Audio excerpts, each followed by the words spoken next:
We're here on a new project and we are starting the layout process. And I want to go over in this first video of what the layout includes, what we're going to do to figure out our constraints, and how we're going to lay this out on the physical environment so we can decide where to start for an elevation. Let's get started.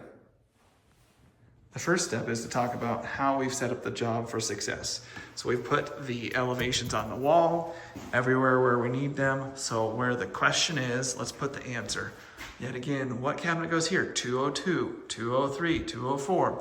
You also can see that I've set up the floor plans where they're not gonna be buried by cabinets, so I can quickly come over here and go, okay, how long do we measure the wall at? Okay, am I verifying? Yep. Does this plus this equal that? You can break it up into chunks. I've started setting up the laser, and I've set it up at a point, and you can see here in this elevation where the washer and dryer are at, that there's nothing going there. So I can set up the laser, and then there's no issue of moving the laser throughout my whole install. Now that we have our line cast across the room, I'll show you what I've been doing to get this measured. So we have our line cast across the entire room with the knowledge of where the cabinets go, meaning how deep they are. We're 24 deep here. And in this particular room, they're only about 15 inches deep over here.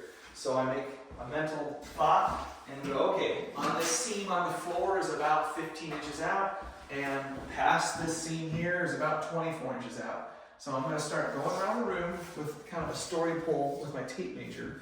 And what I'm doing is finding the high point. That's how I find the starting point. So I go around here and I remember that dimension. So first one is 51, and the second one is 50 and 15/16.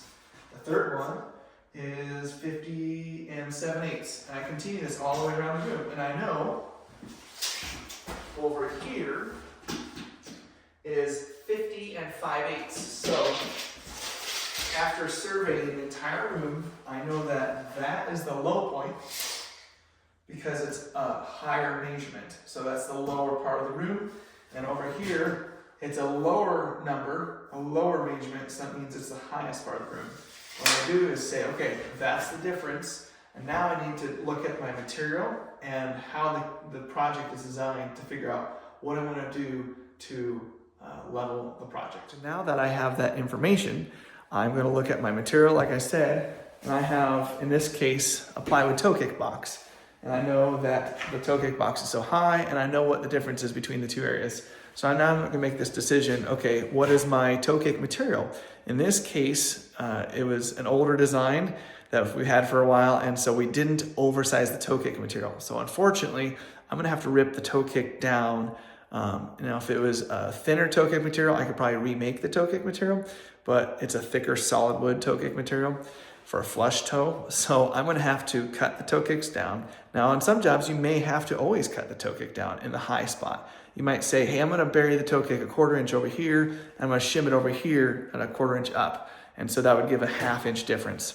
So with this information, now I can start laying out what I need to do on the toe kicks. Now that I have that information and I've verified it, I'm going to do the math to make sure that I have this calculated correctly. So my 0 point is the high point of the floor. In this particular room, it was right there. And my lowest point was 3/4 lower than the high point, which in this room was right there. And I even wrote minus 3/4. I know that there's a 1/4 inch finished flooring, which is this material here. And I know that my toe kick finished height is 4 inches. Now in hindsight, I would have made that 4.5, 4 3/4, and I wouldn't have to scribe these toe kicks. But we can't fix the past. So what we can do is look at this and say, okay, so that's a 3.5 inch difference. So that means I need to take a 1/2 inch off the high point. So the toe kick box that's going to sit here needs to be a 1/2 inch shorter. So all the cabinets can go down a 1/2 inch so that when I come level around over here and the floor goes lower, lower, lower, lower, I won't have to cut this toe kick box at all. It can sit on top of the floor, and I'll have this flooring have enough meat to scribe my bottom of my toe kick. to the elevation I need.